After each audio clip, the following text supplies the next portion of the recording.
De tout temps et dans toutes les civilisations, les églises ont été considérées comme des lieux de refuge en temps de guerre. Plus prosaïquement, l'église est supposée être un havre de paix dans un monde perturbé, un lieu où la foi se bâtit alors que tout semble s'écrouler autour de nous. Mais que faire lorsque l'église dans laquelle vous avez fondé vos attentes se met à chanceler et s'écroule? Que faire lorsque la congrégation à laquelle vous appartenez sape votre foi? Vers qui, alors, se tourner?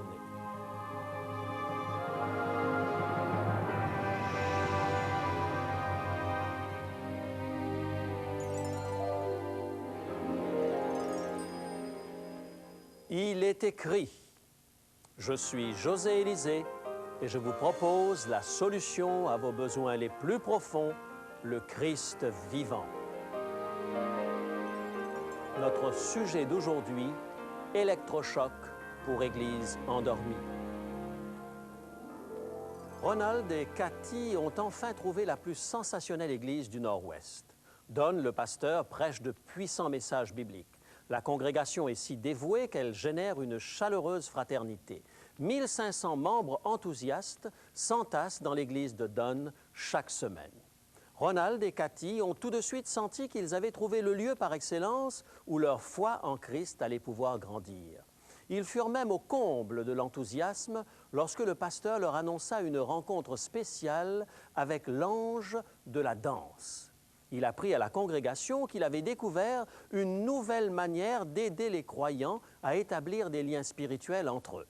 Ronald et Cathy ne voulaient surtout pas manquer ça. Ils vinrent donc à ces réunions spéciales pour apprendre à construire de nouveaux liens.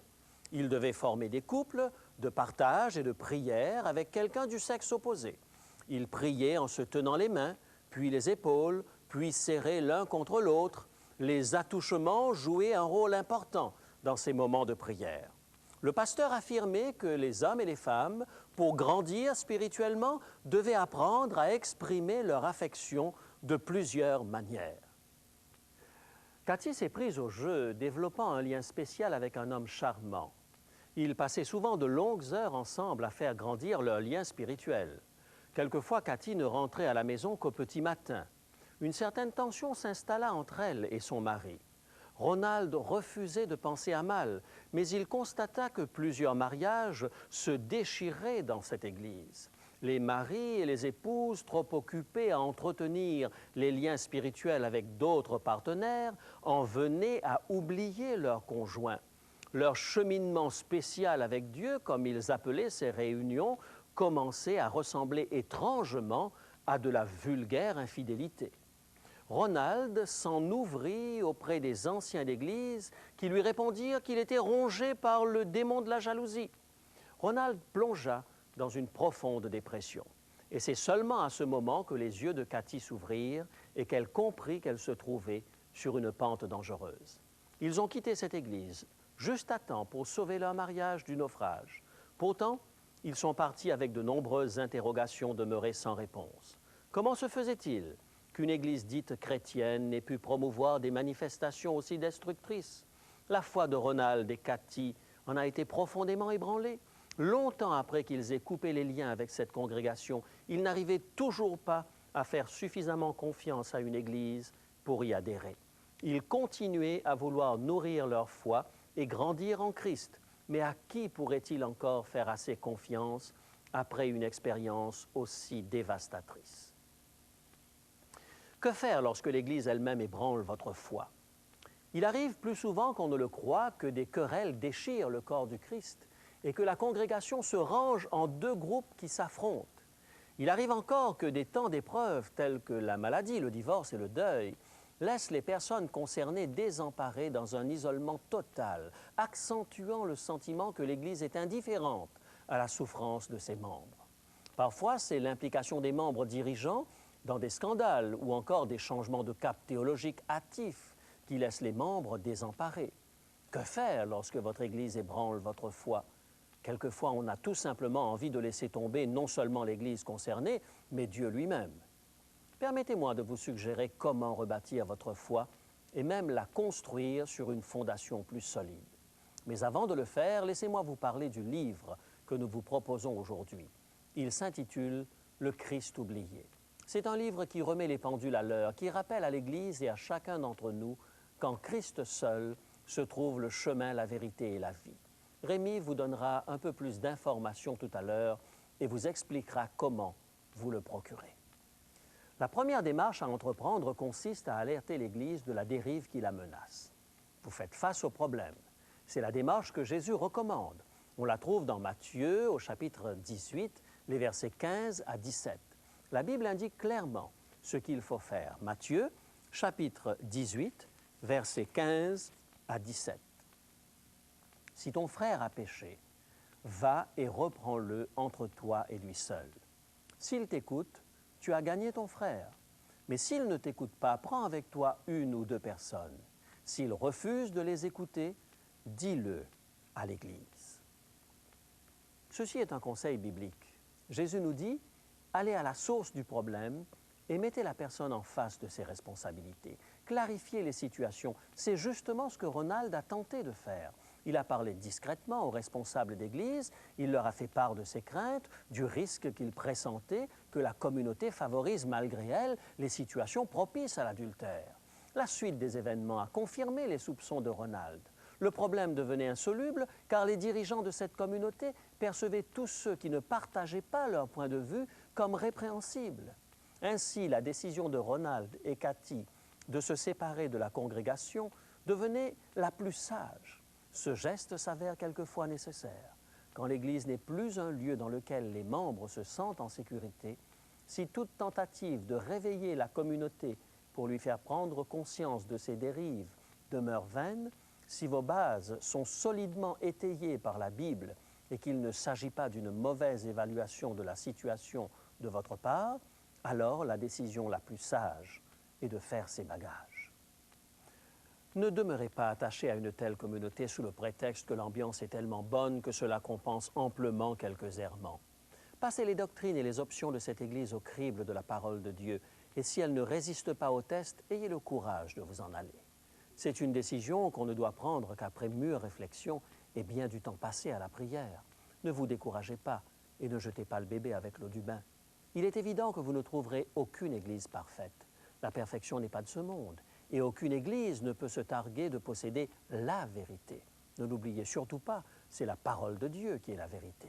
Choisissez donc l'Église qui se rapproche le plus de cette parole de vérité. Mes amis, Jésus a fondé l'Église et les apôtres nous encouragent à ne pas abandonner notre assemblée. Dieu désire que nous trouvions un lieu où notre foi peut être nourrie. Il veut que nous fassions l'expérience d'une authentique communion chrétienne. Depuis que j'ai pris conscience de la multitude d'églises qui se réclament toutes de la même Bible et de Jésus-Christ, j'ai adopté la ligne de conduite suivante. J'adhérerai et je servirai l'Église dans laquelle je me trouve autant et aussi longtemps que je n'aurai pas trouvé une Église qui soit plus proche de la Bible. Et si vous en connaissez une, ne manquez pas de m'en faire part. Comment trouver la bonne Église? Voyons ce que nous pouvons attendre d'une Église selon la Bible. Nous nous arrêterons sur les caractéristiques distinctives d'une Église saine. C'est l'apôtre Jean qui va nous livrer le premier élément de notre recherche. Dans sa première épître, au chapitre 4, les versets 1 à 3, Jean soulève le problème des faux maîtres religieux. Il indique de quelle manière un croyant peut mettre à l'épreuve l'enseignement d'un faux docteur. 1 Jean, chapitre 4, versets 1 à 3. Bien-aimés, n'ajoutez pas foi à tout esprit, mais éprouvez les esprits pour savoir s'ils sont de Dieu, car plusieurs faux prophètes sont venus dans le monde. Reconnaissez à ceux-ci l'Esprit de Dieu. Tout esprit qui confesse Jésus-Christ venu en chair est de Dieu, et tout esprit qui ne confesse pas Jésus n'est pas de Dieu. En d'autres termes, Jean dit, vérifiez ce que les gens disent, vérifiez s'ils reconnaissent que Jésus est venu en chair. Pourquoi était-il nécessaire de vérifier que le prophète reconnaisse que Jésus fut venu en chair? Parce qu'à l'époque de Jean, l'Église a dû faire face à l'hérésie du gnosticisme. Ces faux docteurs soutenaient que la matière est mauvaise et que seul l'esprit est bon.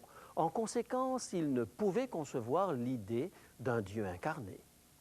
Jean nous fait ici une recommandation. Assurez-vous que les docteurs vous disent la vérité à propos de Jésus-Christ. Veillez à ce que le témoignage des apôtres et des témoins oculaires de l'incarnation de Jésus ne soit pas dénaturé par la philosophie humaine. En d'autres mots, attachez-vous à la vérité. Elle est indispensable lorsqu'elle concerne Jésus-Christ. Vous avez là votre premier critère. Cherchez une Église qui prône par-dessus tout la vérité sur Jésus-Christ, une Église où Christ est honoré comme Seigneur et Sauveur, où la parole de Dieu est dispensée avec droiture. Les membres qui se sont séparés de l'Église de Donne ont examiné le comportement de cette Église et ont constaté qu'elle s'éloignait de plus en plus de la parole de Dieu.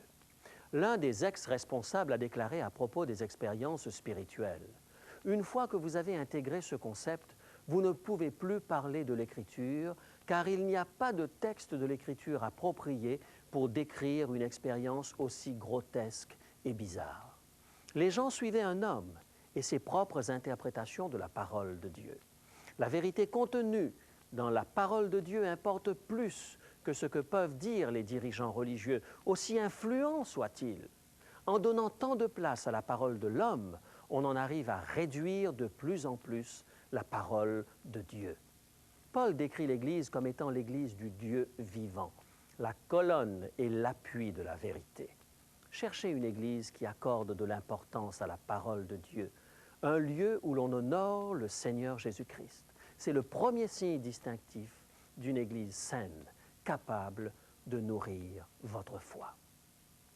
Et voici le second critère, toujours sous la plume de l'apôtre Jean, cette fois-ci au chapitre 2. 1 Jean, chapitre 2, versets 10 et 11.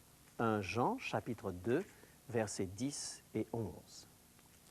Celui qui aime son frère demeure dans la lumière, et aucune occasion de chute n'est en lui. Mais celui qui est son frère est dans les ténèbres. Il marche dans les ténèbres, et il ne sait où il va parce que les ténèbres ont aveuglé ses yeux. Très certainement, l'apôtre Jean a dû souffrir, tout comme l'apôtre Paul, du légalisme de certains chrétiens d'origine juive. Ce légalisme qui n'hésite pas à fermer la porte du ciel aux païens au nom de la vérité. Aussi l'apôtre Jean va-t-il ajouter l'ingrédient qui illumine la vérité. Là où est l'amour, là est la lumière. Les gens qui s'aiment et qui se soucient les uns des autres demeurent dans la lumière. Jean parle de l'amour authentique, plein de sollicitude et d'attention pour l'autre. Nous sommes loin du jeu étrange auquel se livraient les membres de la congrégation du Nord-Ouest. Une Église saine est une Église chaleureuse. L'amour est le premier fruit de l'esprit. Si une congrégation ne respire pas l'amour, c'est qu'il lui manque quelque chose. Le Nouveau Testament nous encourage à proclamer la vérité avec amour. Il nous enseigne à aimer la vérité et à aimer dans la vérité. Dans le livre de l'Apocalypse, le chapitre 12 et le verset 17, l'apôtre Jean identifie l'Église de Dieu de la manière suivante. Apocalypse, chapitre 12 et le verset 17. Qui gardent les commandements de Dieu et qui retiennent le témoignage de Jésus. Jean associe ici l'amour et la vérité. Lorsque nous aimons la vérité, nous désirons obéir aux commandements de Dieu. La vérité va s'exprimer dans l'amour. Le rôle des commandements de Dieu est alors de nous montrer la meilleure façon d'aimer. Avant de jeter votre dévolu sur une Église, assurez-vous qu'elle obéit à Dieu avec amour et qu'elle est fidèle à la vérité. Ce fut d'une manière inattendue que Monica découvrit lors d'un après-midi la place que Dieu lui avait préparée pour le rencontrer. Ce jour-là, elle voyageait avec son collègue de travail, Ralph. Agent immobilier, il partait visiter une maison dans une banlieue du sud de la Californie. Ralph se mit à parler de la verte colline et de sa beauté. Il est vrai que cette région offre un spectacle éblouissant à cette époque de l'année, particulièrement après les pluies de l'hiver. Nostalgique, Ralph ajouta « Imaginez un peu ce que sera le monde lorsque Dieu viendra chercher sa famille ici-bas. » Monica le regarda d'un air incrédule et lui demanda « De quoi parles-tu » Ralph croyait fermement à la promesse de Jésus que Jésus a faite à ses disciples. « Je reviendrai et je vous prendrai avec moi. » Et il s'est mis à décrire le jour merveilleux où le Christ reviendrait pour créer une nouvelle terre.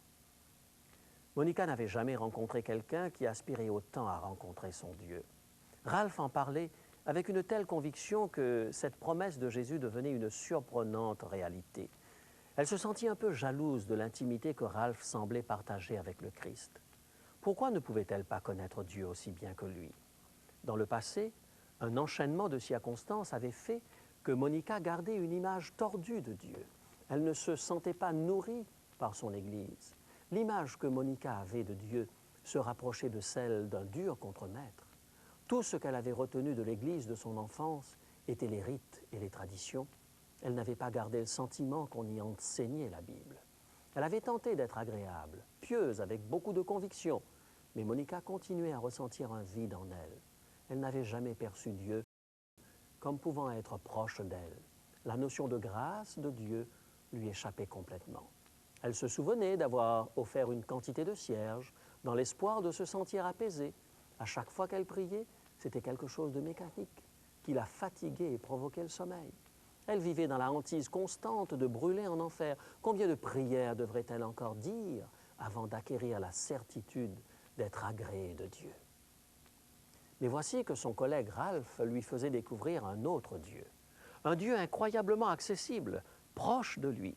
Une foule de questions surgirent dans l'esprit de Monica. Elle croyait avoir définitivement enterré sa vie spirituelle et voici qu'elle avait soif de connaître le Dieu que Ralph servait.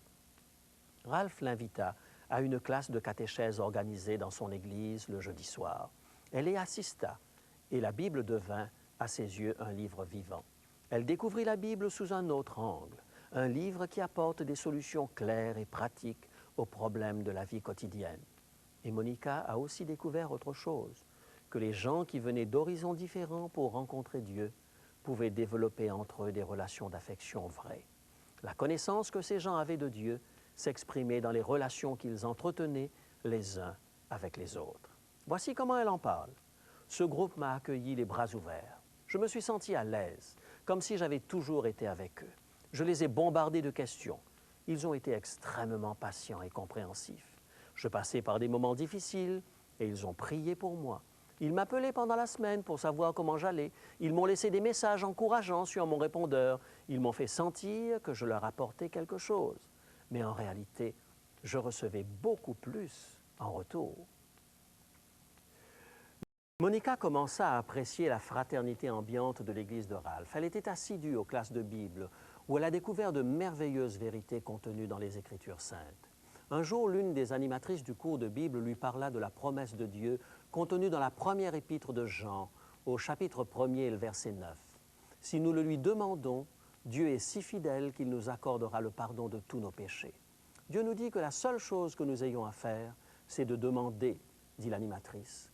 Monica se souvint de son passé. « Cela ne peut pas être aussi facile, se disait-elle. Pendant des années, j'ai tout essayé pour mériter le pardon et je n'y suis pas parvenue. Voilà qu'elle apprenait qu'il suffisait de le demander pour obtenir le pardon de Dieu. Était-ce possible? N'avoir rien d'autre à faire si ce n'est que croire que Jésus est mon sauveur? Monica intégra cette vérité et elle ne fut plus jamais la même personne. Elle avait découvert un groupe de personnes qui connaissaient Dieu comme on connaît un ami à qui il pouvait faire confiance. Elle prit ce jour-là la décision de connaître Dieu comme son ami elle aussi. Monica avait enfin trouvé une église où sa foi pouvait être nourrie, une église où les vérités contenues dans la parole de Dieu étaient prêchées. Elle a été baptisée et fait maintenant partie de la merveilleuse famille de Jésus-Christ. Si vous aussi, comme Monica, vous avez le sentiment que votre relation avec Dieu ne dépasse pas le plafond de votre église, si vous vivez des moments difficiles où vous languissez après une relation authentique avec Dieu, si vous avez le sentiment que Dieu ne peut rien pour vous aider, vous devez savoir que Dieu ne vous a pas abandonné. Il vous tend la main. Si vous le cherchez pour vous accompagner, il s'accomplira cette promesse divine contenue dans le livre du prophète Jérémie. Vous me chercherez et vous me trouverez si vous me cherchez de tout votre cœur.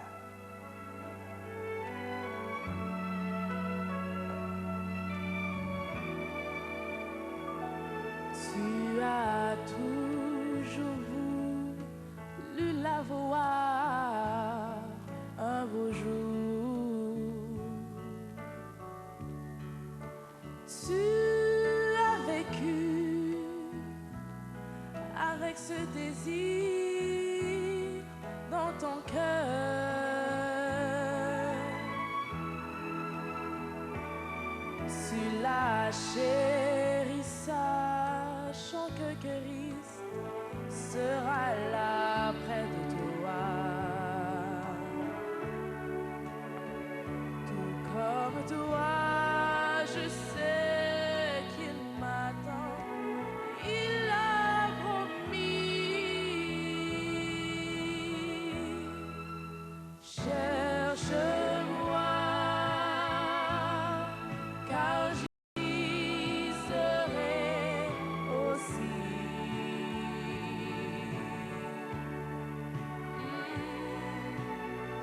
Avec mes yeux, mon tendre ami, je la verrai, oh oui,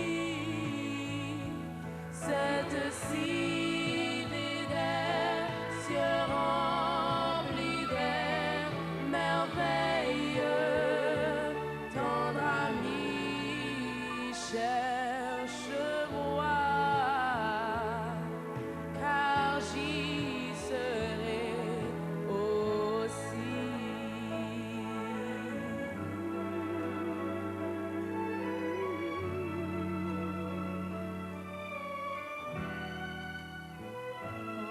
Quand enfin tu rentres dans cette belle ville, plein de lumière et plein de splendeur,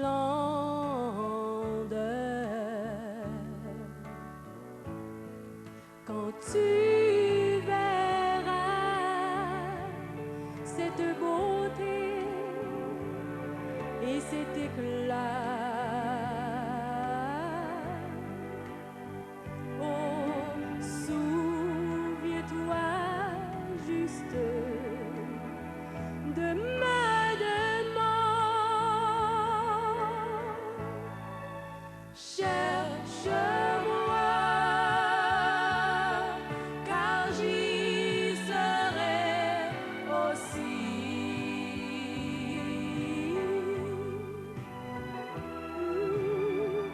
Avec mes yeux, mon tendre ami, je la verrai, oh oui, cette cité des cieux remplis des merveilles, tendre ami, cherche-moi, car j'y serai aussi.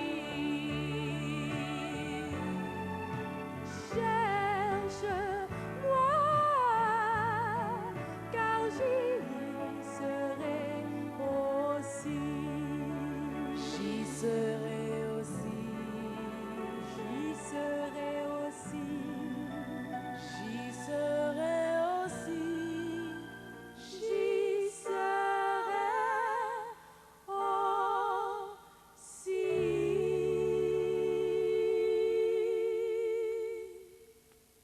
Prions ensemble. Père, merci de nous avoir préparé une place dans ta maison, une place pour chacun de nous. Merci de la présence de Jésus qui a promis à ses enfants qu'il sera avec eux jusqu'à la fin du monde. Merci de ce que ton Esprit Saint inspire encore aujourd'hui des hommes et des femmes de bonne volonté pour proclamer la vérité avec amour. Je te prie pour que toute personne qui ce matin cherche la vérité sente l'action bienfaisante de ton Saint-Esprit. Guide-nous pas à pas. Au nom de Jésus, je te le demande. Amen.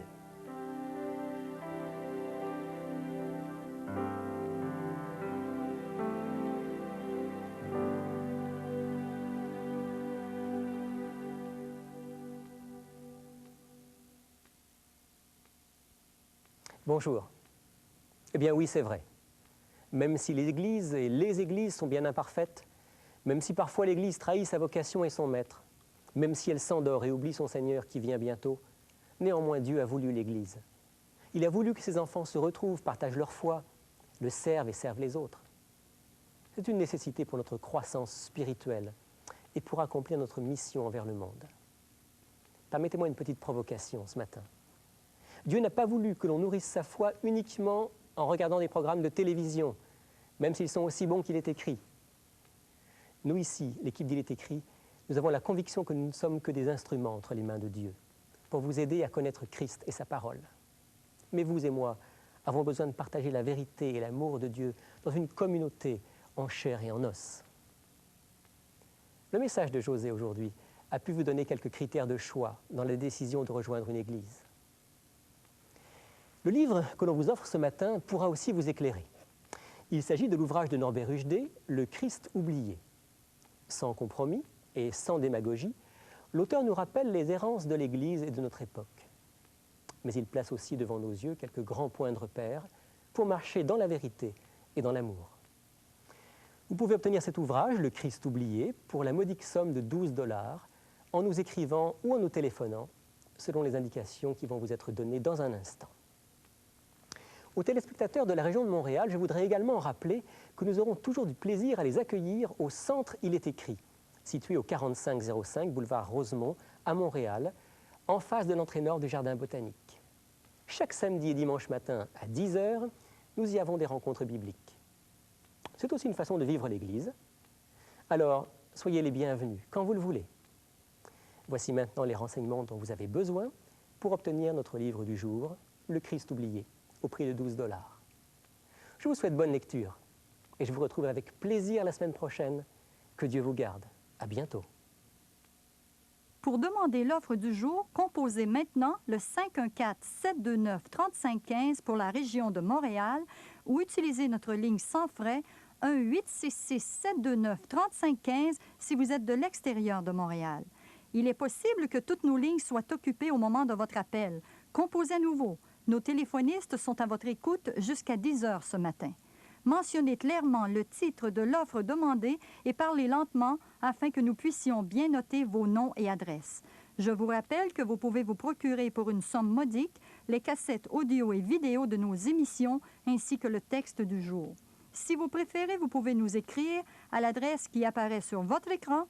Il est écrit case postale 99, succursale Rosemont, Montréal, Québec, H1X 3B6. Nous attendons vos appels. Composez maintenant le 1-866-729-3515. Merci d'avoir été des nôtres aujourd'hui. Je vous dis à la semaine prochaine. Mais d'ici là, rappelez-vous, il est écrit « L'homme ne vivra pas de pain seulement, mais de toute parole qui sort de la bouche de Dieu. »